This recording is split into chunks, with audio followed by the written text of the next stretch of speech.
We're still trying to improve ourselves. We're still trying to get better. I think we took steps in the right direction today. We were better offensively. I thought we were able to get a lead and build on a lead and push things out. Key segment of the game, I thought the last 3-4 minutes of the first half, and I thought the start of the second half was where we created that separation. And I thought some guys really stepped up in a big way. Toylan, I thought, was very good on the offensive end, knocking down shots and being aggressive and being versatile, not just being a jump shooter, but rebounding, put back, playing inside a little bit, doing some different things. And I thought Anthony Collins really ran our team exceptionally well. I thought he was much better in late clock situations, getting the ball to the right guys and making some plays himself. And I thought Hugh Robinson was just fantastic. His energy level, just his effort plays of rebounding the ball and rebounding the ball and rebounding the ball. So those guys were terrific. And it was good to see some other guys. Sean was very solid tonight as well. Gus came along a little bit, and hopefully we can get a little healthier. We're still battling just different things. But I think our next game we should be full go with both Ron Anderson and Victor Rudd, over their strep throat. You were down a point, Coach, and then scored like 17 in a row, I think, going into the second half. Yeah. What happened there from being down? I thought defensively we were a little lackadaisical to start. We were just, we weren't guarding people. We were giving them clean looks at the rim for the threes, and they took the lead with the three ball. I mean, they were shooting threes, knocking them down, and give them a lot of credit for that. And I thought once we finally got up into people and made them do something different, the game changed in our favor. We were able to get some offense from our defense. Stan, had you gone into the game expecting not to play Vic and Ron and let them rest, or was that something where you knew they were available? I did not want to play Ron at all. Right. Vic practiced yesterday, which was his first time, and he was sluggish. And I just wanted to kind of get some of that sluggishness out of him, let him get up and down, let the blood circulate, let him kind of get the crud out of his system.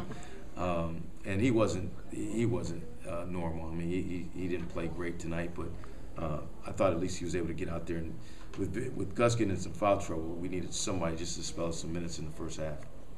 Stan, when you get a team like this that Florida A&M hadn't beaten a 1A team, a Division I team, they lost by 22 at Providence. Do you set that as a benchmark, or for how you evaluate how this team can handle a lesser team compared to other Big East teams? I try to stay away from scores. I think every game is so much different. And I knew they played Providence. I didn't remember the score or anything like that. I was more concerned with us. I know we had not played well in second halves at all in the last couple of games.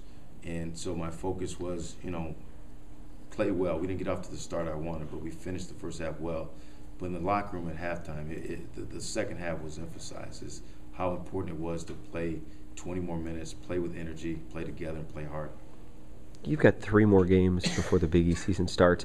It seemed like the injuries, you've never had everybody, and you've also had every different combination of players available. Is it hard to set an identity when you have such a fluid list of players that are available every night?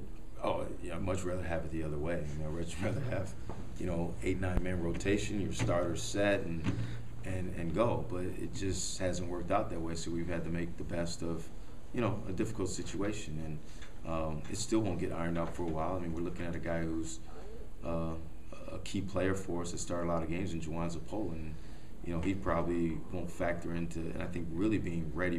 I think he'll be able to, after the next game, give us some minutes, but I don't know if he'll be at tip-top shape and really, be at the pace he needs to be at. So still just going to be a work in progress. The good thing is I think we're starting to get more numbers. We played a couple games going against VCU, and I looked over and we had about 6 guys that can go. I mean, now I'm looking over there, we got at least 8.